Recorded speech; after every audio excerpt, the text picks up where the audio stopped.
Hello students, welcome to Timesell Academy. আমি শ্রীমতী বিশ্বাস আবার চলে এসেছি ফিজিক্যাল সায়েন্স নিয়ে। লাস্ট আমরা যে চ্যাপ্টারটা নিয়ে আলোচনা করেছিলাম সেটা হচ্ছে পরমাণুর গঠন, কিন্তু সেটার আমি কিছুটা পার্ট বুঝিয়েছিলাম। যদি ভিডিওটা ফলো করো তাহলে দেখতে পাবে যে আমি হাইজেনবার্গস আনসার্টেনিটি প্রিন্সিপাল অবধি পড়িয়েছিলাম।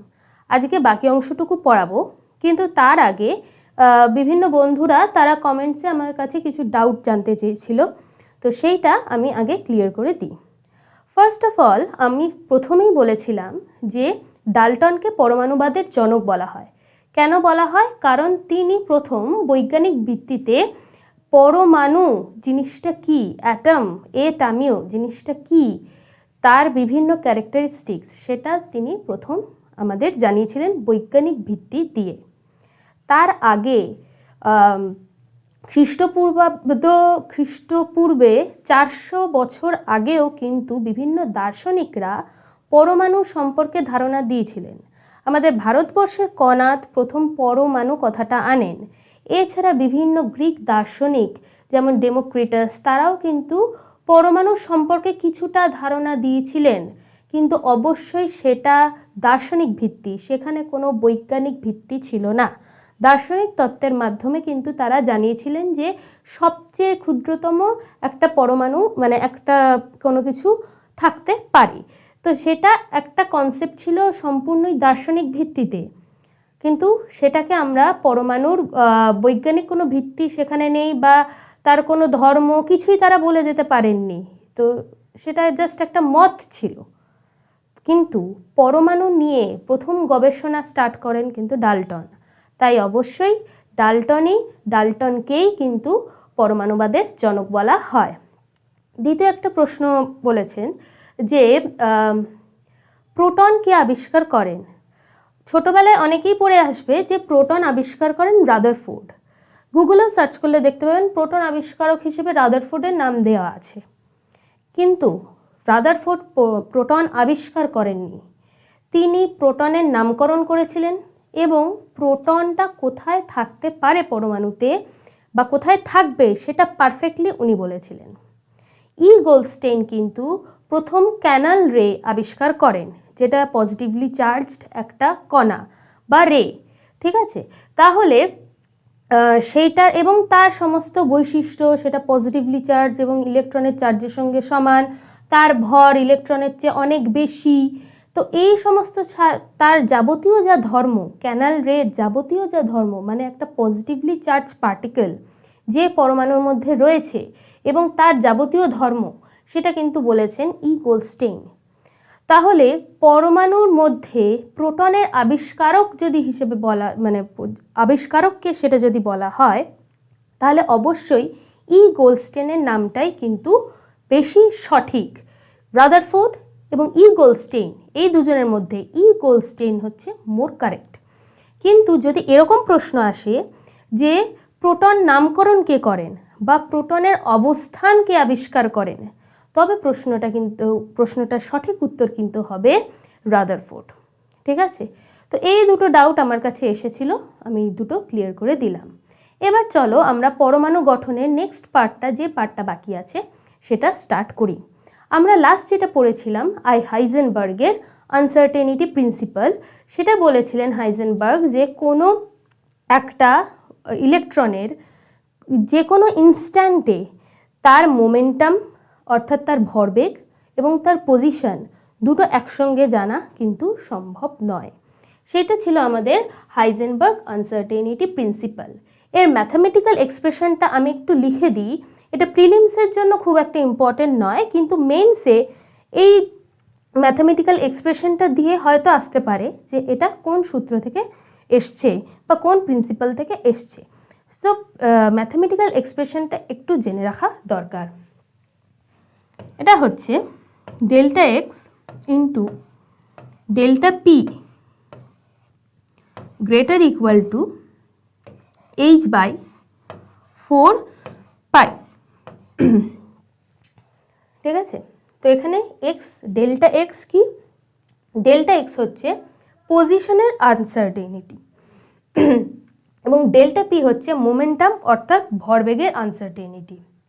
এই দুটোর গুণফল সবসময় h/4π এর বেশি হবে। এবার আমরা চলে আসি সমারফিল্ড মডিফিকেশনে। সমারফিল্ড মডিফিকেশন কি বলছে? বোর যেটা বলেছিলেন যে ইলেকট্রনরা সবসময় নিউক্লিয়াসের চারিদিকে বৃত্তাকার কক্ষপথে ঘোরে, কিন্তু সমারফিল্ড বললেন যে না, সবসময় কক্ষপথটা বৃত্তাকার হয় না, কিছু কিছু ক্ষেত্রে উপবৃত্তাকার কক্ষপথও হয়। তিনি তাহলে প্রথম উপবৃত্তাকার কক্ষপথের কনসেপ্ট আনেন। তো এখান থেকে যদি প্রশ্ন আসে পরমাণুর গঠনে কে উপবৃত্তাকার কক্ষপথের ধারণা আনেন, অবশ্যই উত্তর হবে সমারফিল্ড। থিওরিটা কি? In order to describe an elliptical path, Sommerfeld introduced the concept of a second quantum number called azimuthal quantum number. তিনি বলেছিলেন যে পাথগুলো ইলিপ্টিক্যাল হবে।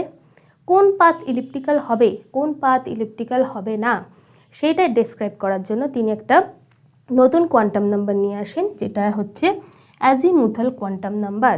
সমারফিল্ড অ্যাজিমুথাল কোয়ান্টাম নাম্বারটাকে কে দিয়ে ডিনোট করতেন, কিন্তু পরবর্তীকালে অ্যাজিমুথাল কোয়ান্টাম নাম্বারকে এল দিয়ে ডিনোট করা হয়।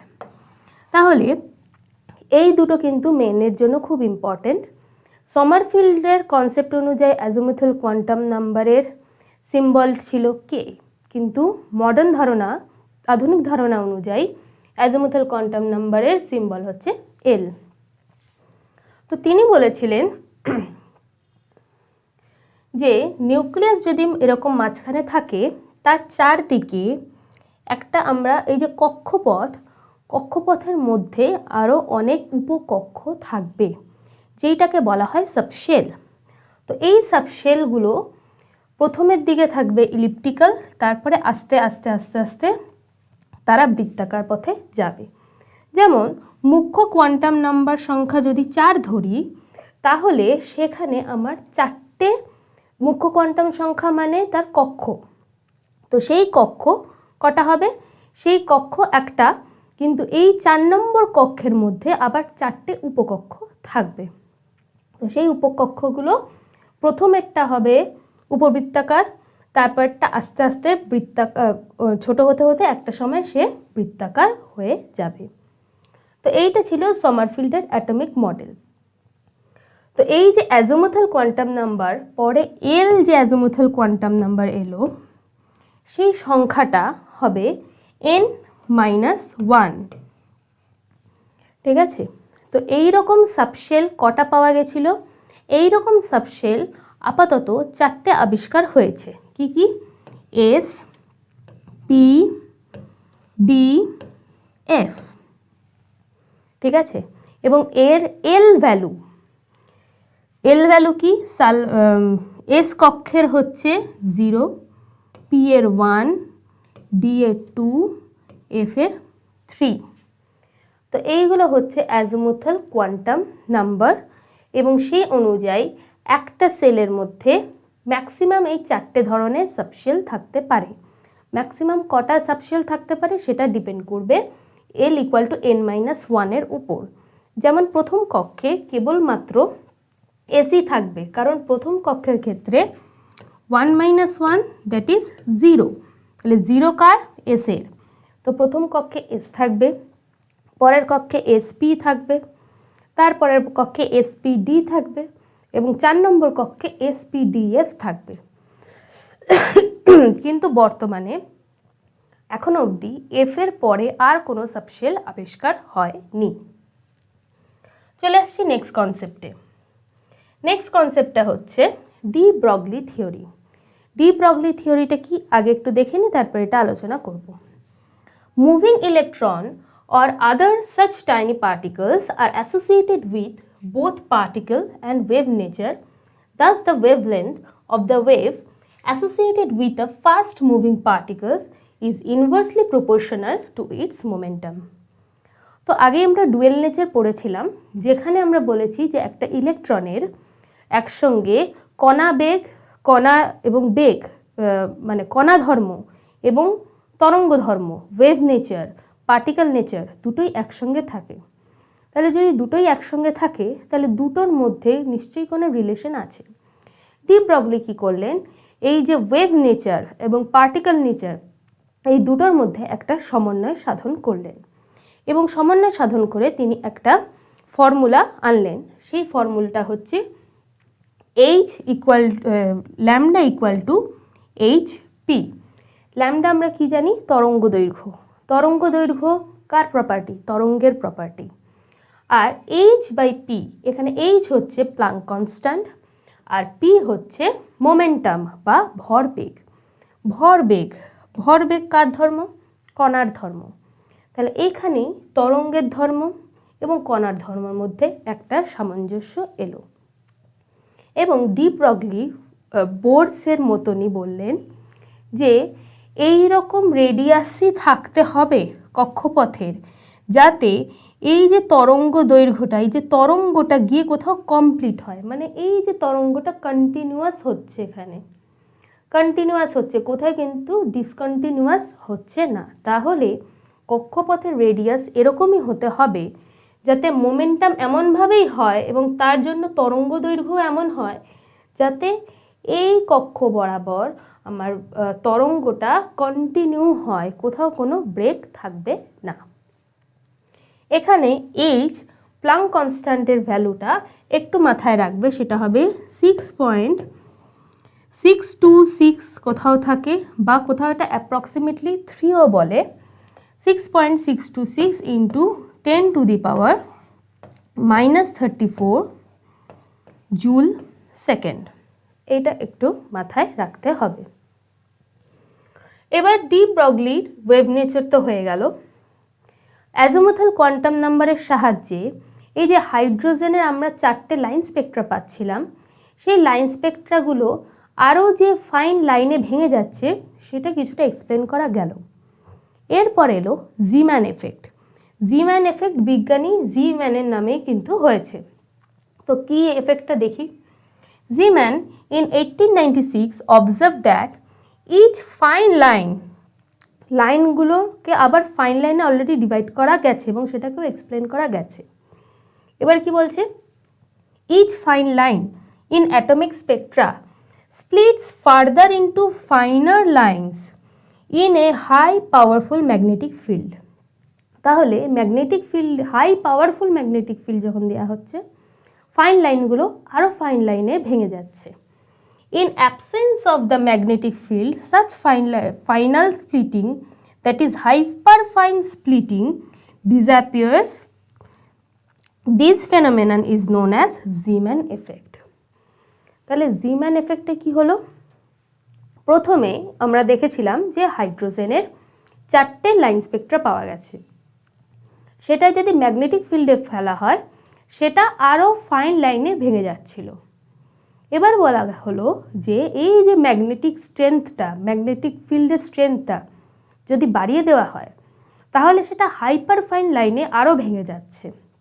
তাহলে এই ফেনোমেনাটাকে বলা হচ্ছে জিম্যান এফেক্ট, যেটা কিন্তু সমারফিল্ড মোটেও এক্সপ্লেন করতে পারেনি। তো এর জন্য এই যে আরও হাইপার ফাইন স্প্লিটিং পাচ্ছি, তার জন্য তাহলে আমার একটা নতুন কোয়ান্টাম নাম্বারের প্রয়োজন হলো। তো সেই কোয়ান্টাম নাম্বার কি, সেই কোয়ান্টাম নাম্বারটা হলো ম্যাগনেটিক কোয়ান্টাম নাম্বার। ঠিক আছে।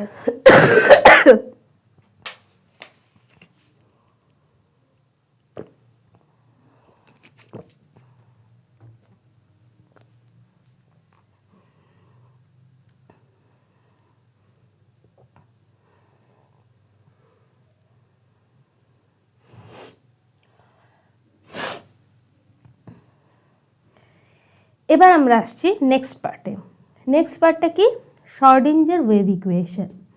জিম্যান এফেক্টের পর শর্ডিঞ্জার কি করলেন, একটা ওয়েভ ইকুয়েশন নিলেন পুরো কোয়ান্টাম মেকানিক্সের থ্রু দিয়ে, পুরো কোয়ান্টাম মেকানিক্সকে ইনক্লুড করে আইগেন ফাংশন নিয়ে একটা তিনি ওয়েভ ইকুয়েশন তৈরি করলেন। যে ইকুয়েশন সলভ করলে ইলেকট্রনের, যেটা যার কণা ধর্মও আছে এবং তরঙ্গ ধর্মও আছে, এরকম কোন একটা পার্টিকেলের সমস্ত নেচার এক্সপ্লেন করা যায়। তো এইটা হচ্ছে সেই শর্ডিঞ্জারস ওয়েভ ইকুয়েশন। তাহলে এখান থেকে প্রশ্ন আসতে পারে যে কোয়ান্টাম মেকানিক্সের উপর বেস করে কে প্রথম ওয়েভ ইকুয়েশন তৈরি করে? তাহলে অবশ্যই সেটা হবে শ্রোডিঞ্জার। ঠিক আছে, তো জাস্ট ওয়েভ ইকুয়েশনটা আমি একবার লিখে রেখেছি, সেটা একটু দেখে নাও। এই যে সাই, সেটাকে বলা হচ্ছে ওয়েভ ফাংশন। এই ওয়েভ ফাংশনকে সলভ করে আমরা একটা ইলেকট্রনের যাবতীয় প্রপার্টি, সে কোথায় থাকবে, কীরকম দেখতে হবে, তার স্ট্রাকচারটা কোথায় হবে, তার প্রবাবিলিটি কোথায় বেশি কোথায় কম, সমস্ত রকম প্রপার্টি সেটা এই সাইকে সলিউশনে সাইয়ের সলিউশন বার করে করা যেতে পারে। এখানে অবশ্যই এই যে সাইয়ের স্কোয়ার এই ভ্যালুটা বার করার একটা সিগনিফিকেন্স রয়েছে। সাই স্কোয়ারের ভ্যালু বার করে যেটা আমরা জানতে পারবো সেটা হচ্ছে কক্ষকের শেপ, সেটা 3 ডাইমেনশনালি কতটা রয়েছে, মানে 3 ডাইমেনশনালি একটা ইলেকট্রন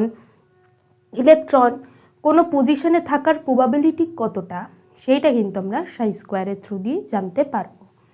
তাহলে here psi square value of wave function indicate the probability of finding the electron at that point. তাহলে psi square দিয়েই কিন্তু আমরা মেইনলি এই যে উপকক্ষ বা কক্ষক তাদের শেপগুলো জানতে পারবো।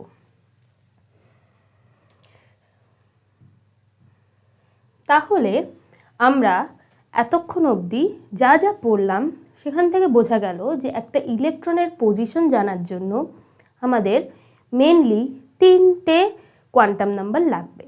ফার্স্ট হচ্ছে প্রিন্সিপাল কোয়ান্টাম নাম্বার, সেকেন্ড হচ্ছে অ্যাজিমুথাল কোয়ান্টাম নাম্বার, থার্ড হচ্ছে ম্যাগনেটিক কোয়ান্টাম নাম্বার, যেটা জি ম্যান এফেক্টের পর আবিষ্কার করা হলো।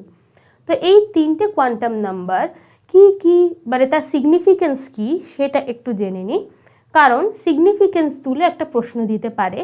ধরো এরকম একটা প্রশ্ন দিল যে কোন কোয়ান্টাম নাম্বারের সাহায্যে আমরা কোন একটা কক্ষর গঠন জানতে পারবো, বা তার কক্ষটা কত সাইজ জানতে পারবো, বা কক্ষের গঠন জানতে পারবো, বা উপকক্ষের গঠন জানতে পারবো, এই রকম ধরনের প্রশ্ন দিয়ে দিতে পারে। তো প্রত্যেকটা কোয়ান্টাম নাম্বারের সিগনিফিকেন্সটা একটু জেনে নেওয়া দরকার। প্রথমেরটা যেটা প্রিন্সিপাল কোয়ান্টাম নাম্বার, যেটাকে সবসময় স্মল এন দিয়ে ডিনোট করা হয়, সেটার কি কাজ? সেখান থেকে আমরা কি জানতে পারবো?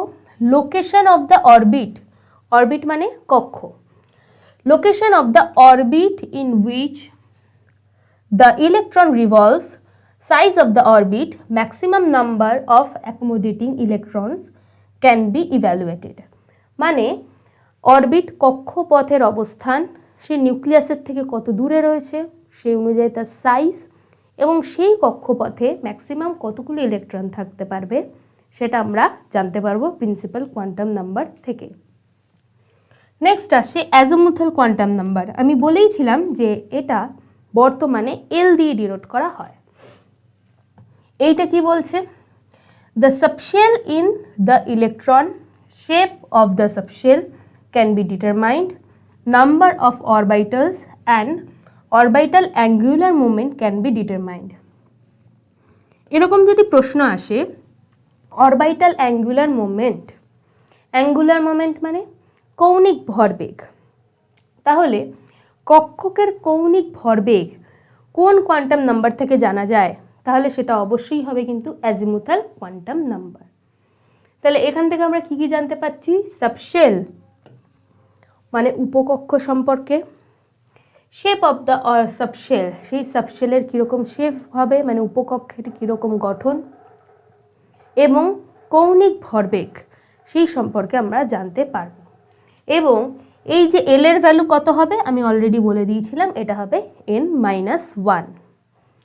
নেক্সট আমরা আসছি magnetic quantum number. Magnetic quantum number কি বলছে?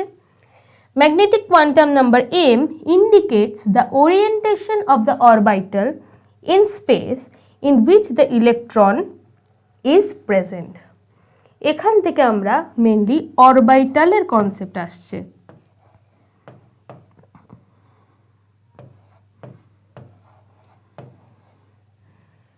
উপকক্ষের মধ্যে আবার অনেকগুলো ভাগ থাকছে, সেইগুলোকে বলা হচ্ছে কক্ষক।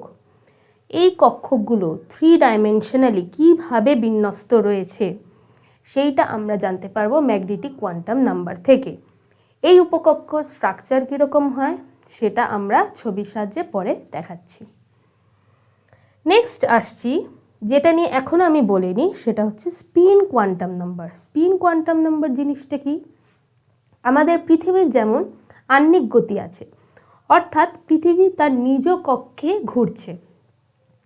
এবার একটা ইলেকট্রন, সেও তার নিজ কক্ষে ঘুরতে পারে, কিন্তু তার ওরিয়েন্টেশন দুটো, একটা হচ্ছে ক্লকওয়াইজ ঘুরতে পারে বা অ্যান্টি ক্লকওয়াইজ ঘুরতে পারে। তার মানে তার এই যে স্পিন কীরকম হচ্ছে তার জন্য কিন্তু ম্যাগনেটিক মোমেন্টটাও চেঞ্জ হয়ে যাবে। তার চৌম্বক ধর্ম ওটা একটা চার্জ। আমরা জানি একটা তড়িৎ ক্ষেত্রের সঙ্গে একটা চুম্বক ক্ষেত্র তৈরি হয়। তাহলে অবভিয়াসলি ওই ইলেকট্রনটা তার নিজের কক্ষে যেভাবে ঘুরবে, ক্লকওয়াইজ ঘুরলে তার যে একটা ম্যাগনেটিক ফিল্ড তৈরি হবে, অ্যান্টি ক্লকওয়াইজ ঘুরলে তার অপোজিট দিকে ম্যাগনেটিক ফিল্ড তৈরি হবে। তাহলে অবশ্যই দুটো ক্ষেত্রে যদি আমরা কোনো একটা ম্যাগনেটিক ফিল্ডের মধ্যেও ইলেকট্রনকে পাঠিয়ে দিই, তাহলে এই যে তার নিজের কক্ষে ঘোরার জন্য তার স্প্লিটিং অন্যরকম হবে। তাহলে এখানে কি বললাম, যে স্পিন করা মানে নিজের কক্ষে স্পিন করার উপরও কিন্তু দুটো ভাগ রয়েছে। তাহলে কোনটা ক্লকওয়াইজ ঘুরছে কোনটা অ্যান্টি ক্লকওয়াইজ ঘুরছে সেইটাকে জানানোর জন্য আমাদের কি দরকার? Spin quantum number. তাহলে এখানে টোটাল 4টে কোয়ান্টাম নাম্বার ইন্ট্রোডিউসড হলো। First principal quantum number, second azimuthal quantum number, third magnetic quantum number এবং fourth spin quantum number. Spin quantum নাম্বারের কাজ কি আরেকবার বলে দিই। The spin quantum number indicates the nature of the spin of the electron and angular momentum associated with the spinning electron, and it gives the idea about the magnetic field generated due to spinning of electrons around its own. এবার spin quantum number দুটো ধরনেরই হতে পারে।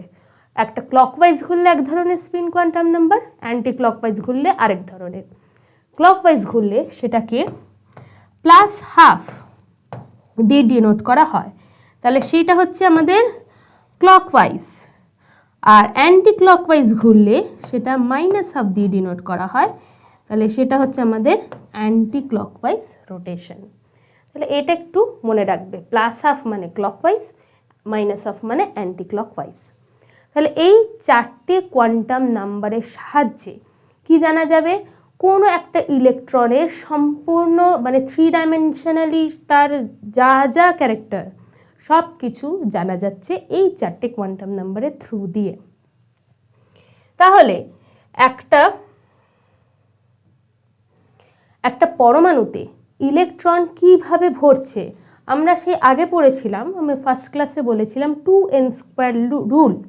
2n² rule মানে just কক্ষগুলোতে ইলেকট্রনরা কিভাবে ঢুকছে। তো সেখানে খালি কক্ষের কনসেপ্ট ছিল, কিন্তু এখন আরও অনেক কিছু চলে এসছে, টোটাল 4টে কোয়ান্টাম নাম্বার চলে এসছে। তাহলে এবার ইলেকট্রনগুলো আমরা পূর্ণ করব কি করে? ইলেকট্রন পূর্ণ করার জন্য দুটো কোয়ান্টাম নাম্বার খুব ইম্পর্ট্যান্ট, একটা হচ্ছে মুখ্য কোয়ান্টাম নাম্বার, একটা হচ্ছে অ্যাজিমুথাল কোয়ান্টাম নাম্বার। এই দুটো কোয়ান্টাম নাম্বারের থ্রু দিয়েই কিন্তু ইলেকট্রন পূর্তি হয়। মানে একটা পরমাণুর চারদিকে, একটা নিউক্লিয়াসের চারদিকে কিভাবে ইলেকট্রন ঢুকছে, কোন শেলে ঢুকছে, কোন অরবিটালে ঢুকছে, সেটা পুরোটাই নির্ভর করছে প্রিন্সিপাল কোয়ান্টাম নাম্বার এবং অ্যাজিমুথাল কোয়ান্টাম নাম্বারের উপর। তাহলে এখান থেকে যদি প্রশ্ন আসে কোনো একটা পরমাণুতে ইলেকট্রন পূর্তির জন্য কটা কোয়ান্টাম নাম্বার দায়ী, মডার্ন কনসেপ্ট অনুযায়ী কিন্তু দুটো কোয়ান্টাম নাম্বার দায়ী, মুখ্য কোয়ান্টাম নাম্বার এবং অ্যাজিমুথাল কোয়ান্টাম নাম্বার। এবার এই যে ইলেকট্রন পূর্তির জন্য কয়েকটা রুলস রয়েছে, শুধু রুলসগুলো তোমাদের জেনে রাখা দরকার। পাউলিস এক্সক্লুশন প্রিন্সিপাল ফার্স্টেরটা। তো পাউলিস এক্সক্লুশন প্রিন্সিপাল কি বলছে একটু দেখে নিই। No two electrons in an atom will have the same values of all the 4 quantum numbers. একটা পরমাণুতে যে কটা ইলেকট্রন থাকবে প্রত্যেকটা ইলেকট্রনের যদি আমি এই যে 4টে কোয়ান্টাম নাম্বারের সেট লিখি, কোনো 3টেও যদি এক হয়ে যায় একটা আলাদা হবেই। মানে দুটো ইলেকট্রনের ওই 4টে সেট অফ কোয়ান্টাম নাম্বার কখনোই ইকুয়াল হবে না। নেক্সট হচ্ছে হুনস মাল্টিপ্লিসিটি রুল। হুন মাল্টিপ্লিসিটি রুল কি বলছে? বলছে the pairing of electrons in the orbitals within the same subshell does not take place until the orbitals are singly filled up, and the singly occupied orbitals must have all the electrons with parallel spin. তো এখানে অরবাইটালসের কনসেপ্টের কথা বলেছে। অরবাইটালস কোথা থেকে আসছে? অরবাইটালসের concept কিন্তু আসছে magnetic quantum number থেকে। ম্যাগনেটিক কোয়ান্টাম নাম্বারে আমরা একবার একটু চলে যাই। তাহলে অ্যাজিমুথাল কোয়ান্টাম নাম্বার এল সেটা কি হয়? n-1 এর উপর ডিপেন্ড করছে, আর ম্যাগনেটিক কোয়ান্টাম নাম্বার সেটা কার উপর ডিপেন্ড করছে? এল এর উপর। m = 12 + 1। তার মানে কোনো একটা ইলেকট্রনের বা কোনো একটা উপকক্ষের কতগুলো ম্যাগনেটিক নাম্বার হতে পারে, ম্যাগনেটিক কোয়ান্টাম নাম্বার হতে পারে, অর্থাৎ সেখানে কতগুলো কক্ষক বা অরবাইটাল তৈরি হতে পারে সেটা ডিপেন্ড করছে এই 12 + 1 এর উপর। তো যদি আমি উপকক্ষ নিই এস, তাহলে এস এর আমরা জানি এস এর এল ভ্যালু হচ্ছে 0, তাহলে সেখানে ম্যাগনেটিক কোয়ান্টাম নাম্বার কী হবে? 0 + 1 0, 0 + 1 1, মানে একটাই ম্যাগনেটিক কোয়ান্টাম নাম্বার হবে এবং তার ভ্যালু হবে 0। ঠিক আছে, তাহলে এখানে m = হবে 0। নেক্সট হচ্ছে পি যদি হয়, পি এর আমরা জানি অ্যাজিমুথাল কোয়ান্টাম নাম্বার 1, তাহলে সেক্ষেত্রে number of magnetic quantum number মানে কতগুলো ম্যাগনেটিক কোয়ান্টাম নাম্বার হবে? 2 × 1 + 1 মানে টোটাল 3, এবং তার ভ্যালুগুলো কি হবে? -l to +l, মানে এখানে -1 to +1, তাহলে তখন ম্যাগনেটিক নাম্বারগুলো কী হবে? -1 0 +1। ঠিক আছে, তো এই যে তিনটে আমার অরবিটাল তৈরি হলো, এইগুলোকে ইলেকট্রন ফিল করার সময় এইরকম তিনটে বক্স দিয়ে ডিনোট করা হয়। হুনস প্রিন্সিপাল কি বলছে? হুনস প্রিন্সিপাল বলছে যে এইখানে যখন ইলেকট্রন ফিল্ড হবে প্রত্যেকটা আগে সিঙ্গলি ফিল্ড হবে এবং তারা সিমিলার স্পিনে থাকবে। তার মানে সবাই যদি প্লাস আপ হয়, একজন যদি প্লাস আপ হয়, সবাই প্লাস আপ হবে। তাহলে সবাই আগে সিমিলার স্পিনে আগে ঢুকবে, তারপরে ইলেকট্রন যদি আবার ঢোকার চেষ্টা করে তখন তারা পেয়ার আপ করবে এবং সবাই অপোজিট স্পিনে ঢুকবে। এইটা হচ্ছে হুনস প্রিন্সিপাল। চলো হুনস প্রিন্সিপালটা আরেকবার দেখে নিই। হুনস মাল্টিপ্লিসিটি রুল কি বলছে? The pairing of electrons in the orbital within the same subshell, এখানে আমরা কি সাবশেল নিয়েছিলাম? পি সাবশেল নিয়েছিলাম, তার মধ্যে তিনটে অরবিটাল ছিল। তো সেম সাবশেলে কি হচ্ছে? Does not take place until orbitals are singly filled, and the singly occupied orbitals must have all the electrons with parallel spin. এটা হয়ে গেল আমাদের হুন মাল্টিপ্লিসিটি রুল। নেক্সট আমরা আসছি আফবাউ প্রিন্সিপাল। আফবাউ প্রিন্সিপাল কি বলছে? যে শক্তি স্তর অনুযায়ী ইলেকট্রনরা ভর্তি হবে এবং এই শক্তি স্তর মুখ্য কোয়ান্টাম নাম্বার এবং অ্যাজিমুথাল কোয়ান্টাম নাম্বার দুটো কোয়ান্টাম নাম্বারের যোগফল দিয়ে আমরা বিবেচনা করব। সেই অনুযায়ী উনি একটা ছক তৈরি করেন, এইটা হচ্ছে সেই ছক। এখানে 1s মানে এখানে আমার মুখ্য কোয়ান্টাম নাম্বার হচ্ছে 1 এবং অ্যাজিমুথাল কোয়ান্টাম নাম্বার হচ্ছে 0, দুটো যোগ করে এটার শক্তি সবচেয়ে কম হচ্ছে, সেই জন্য এখানে ইলেকট্রন প্রথমে ঢুকছে, দেন 2s, দেন 2p, এইভাবে এই ছকটা করা হয়েছে।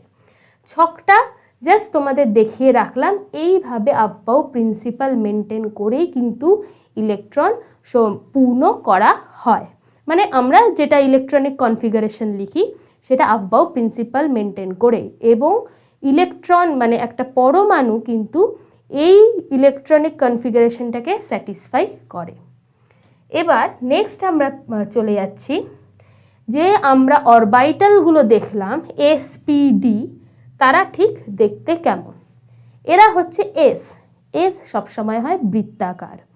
ঠিক আছে, এটা 1s, এটা 2s, এটা 3s। এদের মাঝখানে আমরা দেখতে পাচ্ছি এই যে অঞ্চল, একটা গোল মতন অঞ্চল দেওয়া আছে, এই জায়গাটায় কি হচ্ছে, ইলেকট্রনের প্রবাবিলিটি 0। তো যেই পজিশনে ইলেকট্রনের প্রবাবিলিটি 0 তাকে বলা হয় নোড। তাহলে এইখানে একটা নোড, এইখানে দুটো নোড, ঠিক আছে। তাহলে এস সাবশেলরা তারা কিন্তু সবসময় হয় কি বৃত্তাকার বা স্ফেরিক্যাল। 3 ডাইমেনশনালি যদি দেখি এটা গোলকাকার বা স্ফেরিক্যাল। নেক্সট আমরা চলে যাচ্ছি পি সাবশেল। পি সাবশেলের আমরা জানি ম্যাগনেটিক কোয়ান্টাম নাম্বার 3টে, তার মানে এর 3 ধরনের অরবিটাল রয়েছে। 3 ডাইমেনশনালি এরা 3 দিক দিয়ে ওরিয়েন্টেড রয়েছে। তো এরা হচ্ছে সেই 3টে অরবিটাল, ঠিক আছে। তো এইখানে একটা প্লেন আছে, এই প্লেন বরাবর দেখতেই পাচ্ছ এই প্লেনটা, এই প্লেন বরাবর কিন্তু কোনো ইলেকট্রনের প্রবাবিলিটি নেই। তাহলে এই প্লেনটাকে বলা হয় নোডাল প্লেন। নোডাল প্লেন কার উপর ডিপেন্ড করে, এল এর উপর। এল এর ভ্যালুর উপর কিন্তু নোডাল প্লেন ডিপেন্ড করে। তাহলে এই যে পি এর জন্য এল এর ভ্যালু কত হয়, পি মানে এল ইকুয়াল টু 1, তাহলে এখানে নোডাল প্লেনও কিন্তু হবে একটা। ওকে, আচ্ছা এবার আমরা চলে যাচ্ছি নেক্সট। এটা হচ্ছে 3p। 3pতে আমরা দেখতে পাচ্ছি একটা নোড রয়েছে প্লাস একটা নোডাল প্লেন রয়েছে। এই জায়গাটা হচ্ছে নোড, এই রিজিয়নটা, আর এইখানটা থেকে আমার গেছে নোডাল প্লেন। আচ্ছা এরপর আমরা চলে যাচ্ছি ডিতে আমরা জানি ডি এর এল হচ্ছে কত, ডি এর এল হচ্ছে 2, তার মানে এখানে ম্যাগনেটিক কোয়ান্টাম নাম্বার কটা হবে, 2 × 2 মানে 4 + 1 মানে 5টা টোটাল। তাহলে এই 5টা ম্যাগনেটিক কোয়ান্টাম নাম্বারের জন্য 3 ডাইমেনশনালি আমরা 5টা কক্ষক পাচ্ছি অরবিটাল। তার স্ট্রাকচারটা এরকম, যে স্ট্রাকচারটা একটু দেখিয়ে দিচ্ছি। এফ এর অ্যাজিমুথাল কোয়ান্টাম নাম্বার কত, 3, তার মানে এটা ম্যাগনেটিক কোয়ান্টাম নাম্বার কত হবে, 3 × 2 6 + 1 7, মানে আমি টোটাল 7খানা অরবিটাল পাবো। তো সেই 7টা অরবিটাল দেখতে কেমন সেটা একটু তোমাদের দেখিয়ে দিই। এফটা হচ্ছে সবচেয়ে জটিল, এই যে 7টা অরবিটাল 3 ডাইমেনশনালি যেভাবে বিন্যস্ত রয়েছে সেটা সবচেয়ে জটিল হলো। এরপর যে পার্টটা আসছি সেই পার্টটা প্রিলিমস এবং মেন্স দুটো এক্সামের জন্যই খুব ইম্পর্টেন্ট। এই যে বেসিক কনসেপ্টগুলো একটু আমাদের একটা পরমাণু সম্পর্কে যে বেসিক কনসেপ্ট থাকা দরকার সেটা একটু জেনে নিতে হবে। ফার্স্ট হচ্ছে কি অ্যাটমিক নাম্বার। অ্যাটমিক নাম্বার কি, the number of unit positive charges carried by the nucleus of an atom is called the atomic number of element. Atomic number বা পারমাণবিক সংখ্যা অ্যাকচুয়ালি নাম্বার অফ প্রোটনের সঙ্গে সমান, ঠিক আছে। নেক্সট আসছে মাস নাম্বার। মাস নাম্বার কি, the total sum of the protons and the neutrons present in the nucleus of an atom is called its mass number. তাহলে মাস নাম্বার মানে total number of proton and neutron present in the nucleus হলো। Next আসছে isotopes. এবার আমরা যেটা পড়ব সেটা হচ্ছে দুটো পরমাণুর মধ্যে সম্পর্ক। এই যে সম্পর্কগুলোর জন্য অবভিয়াসলি আমাকে যে কোনো দুটো পরমাণু দিয়ে দিতে হবে। একজনকে নিয়ে কিন্তু আমরা কোনো সম্পর্ক ক্রিয়েট করতে পারবো না। তো কি কি সম্পর্ক আছে একটু দেখি। ফার্স্টেই আসছে আইসোটোপস। আইসোটোপসে এটা মনে রাখবে atomic number same. Isotopes are the atoms of the same element having same atomic number but different mass number. Same atomic number যদি হয় তাহলে সেটা কিন্তু সেম মলিকিউল সেম এলিমেন্টেরই হবে, ঠিক আছে। আর এই ক্ষেত্রে তাদের নাম্বার অফ প্রোটন সেম, ঠিক আছে। Isotope P same. আইসোটোপ থেকে মাথায় রাখবে পি সেম। আইসোটোপের পি এর উপর সবসময় কনসেন্ট্রেট রাখবে। দেন হচ্ছে আইসোটোন। আইসোটোনস কি, isotones are the atoms of different elements having same number of neutrons. তার মানে এখানে আমরা যদি এটা হচ্ছে আমাদের ভর সংখ্যা বা মাস নাম্বার, আর এইটা হচ্ছে আমাদের অ্যাটমিক নাম্বার বা প্রোটন সংখ্যা। তাহলে এখানে নিউট্রন প্লাস প্রোটন, প্রথমটার ক্ষেত্রে আমি বলছি নিউট্রন প্লাস প্রোটন হচ্ছে 77 আর প্রোটন হচ্ছে 33।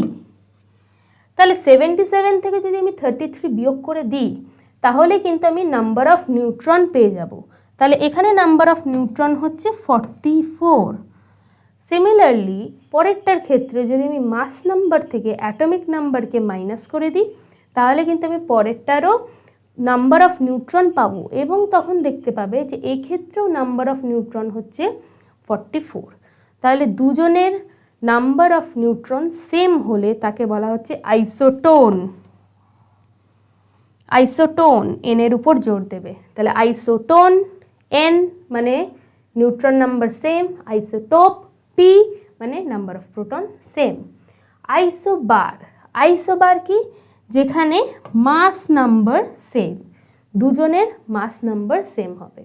Isobars are the atoms of different elements having different atomic numbers but same mass numbers.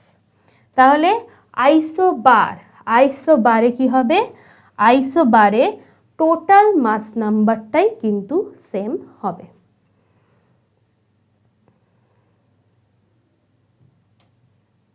Next আসছি আইসো ইলেকট্রনিক স্পিসিস। ইলেকট্রনিক স্পিসিস মানে অবভিয়াসলি দুটো অ্যাটম বা আয়ন বা যে কোনো পদার্থই দেওয়া হোক তাদের total number of electron same হতে হবে। এইটা তোমাদের অবশ্যই পরমাণু ক্রমাঙ্ক 1 থেকে 20 অবধি মনে রাখা দরকার। 1 থেকে 20 অবধি যদি মনে রাখো তাহলে এই যে আইসো ইলেকট্রনিক স্পিসিস থেকে কিন্তু প্রশ্ন আসে, এটা তোমরা পারবে। যেমন এখানে একটা এক্সাম্পল দিয়েছি কে প্লাস আয়ন এবং Ca2+ আয়ন, এটা হচ্ছে আইসো ইলেকট্রনিক। কে প্লাস আয়নে মানে যদি আমি নর্মাল পটাশিয়াম একটা পরমাণু নিতাম সেখানে নাম্বার অফ ইলেকট্রন ছিল 19।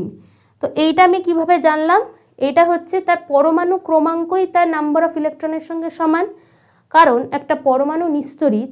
কেন? কারণ সেখানে number of proton equal to number of electron.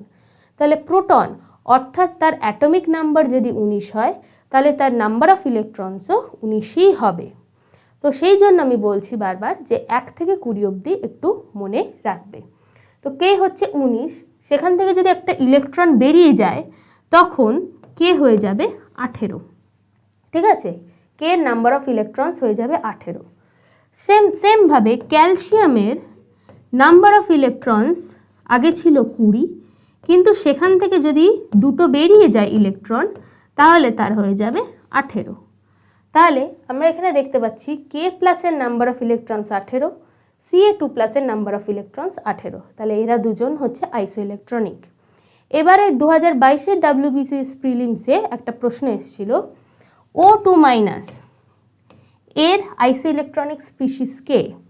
O2- অক্সিজেনের কত, অক্সিজেনের হচ্ছে নর্মাল অক্সিজেন পরমাণু নিউট্রাল পরমাণুর 8, সেখানে দুটো অ্যাড হলে কত হবে 8 + 2 10।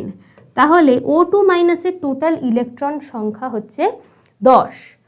ওখানে একটা অপশন ছিল, অপশানটা কি ছিল, অপশানটা ছিল F-, F হচ্ছে 9, সেখানে একটা ইলেকট্রন ঢুকলে কি হবে, এখানে টোটাল 10 হবে। তাহলে F- হচ্ছে এর কারেক্ট অপশান। দেখো যে কটা কোয়েশ্চেনে আসে 1 থেকে 20 পরমাণু ক্রমাঙ্কের এলিমেন্টগুলোর মধ্যেই আসে, তো সেইটা মুখস্থ রাখবে। নেক্সট আসছি আইসোডায়াফার্স। আইসোডায়াফার্স কি, যেখানে নিউট্রন আর প্রোটনের ডিফারেন্স, এই ডিফারেন্সটাই দুজনের same. Atoms in which the difference between the number of neutrons and the number of protons is same are termed as isodiapher. তো এইটা হচ্ছে আমরা জানি মাস নাম্বার। মাস নাম্বার থেকে প্রোটন নাম্বার মাইনাস করলে আমরা নিউট্রন নাম্বার পেয়ে যাব। এবার নিউট্রন নাম্বার আর প্রোটন নাম্বার এই দুটো ডিফারেন্স এখানে যা হবে, এখানেও নিউট্রন এবং প্রোটনের ডিফারেন্স সেম হবে। যদি তাই হয় তাহলে সেটা হবে আইসোডায়াফার্স। নেক্সট আমরা আসছি আইসোস্টার্স। Isostars are the molecules of different substances which contain in the same number of atoms and same number of electrons. For example, carbon dioxide এবং nitrous oxide. নাইট্রাস অক্সাইডের ফর্মুলা হচ্ছে N2O। তাহলে এখানে টোটাল নাম্বার অফ অ্যাটম কটা? 2 + 1 তিনটে, আর এখানে কটা? CO2, এখানেও তিনটে অ্যাটম আছে। তাহলে এখানে নাম্বার অফ অ্যাটম সেম, আর যদি প্রত্যেকটা নাম্বার অফ ইলেকট্রন যোগ করা হয় তাহলে দেখা যাবে CO2-র ক্ষেত্রে টোটাল যে কটা নাম্বার অফ ইলেকট্রনস রয়েছে, N2O-র ক্ষেত্রেও টোটাল সে কটাই নাম্বার অফ ইলেকট্রনস রয়েছে। তো এইটাকে তখন বলা হবে আইসোস্টার্স। আইসোস্টার্স মনে রাখবে দুটো সাবস্টেন্স, দুটো কম্পাউন্ডের মধ্যে হয়, আর আইসি ইলেকট্রনিক স্পিসিস এলিমেন্ট আর আয়নের মধ্যে হয়। ঠিক আছে? তো এইটা হলো আমাদের মোটামুটি পরমাণুর গঠনের ফুল কনসেপ্ট, যেটা প্রিলিমস এবং মেন্স দুটোর জন্যই ভীষণ ইম্পর্টেন্ট। প্রত্যেক বছর এখান থেকে 2-3টে কোয়েশ্চেন অবশ্যই আসে। ঠিক আছে, আশা করি ভিডিওটা তোমাদের ভালো লেগেছে। ভিডিওটা ভালো লাগলে অবশ্যই লাইক, শেয়ার, কমেন্ট করো, সাবস্ক্রাইব করো, আর প্রচুর প্রচুর ছড়িয়ে দাও। আর যদি এই ভিডিওতে কোনো ডাউট থাকে অবশ্যই কমেন্টে জানাবে। Thank you.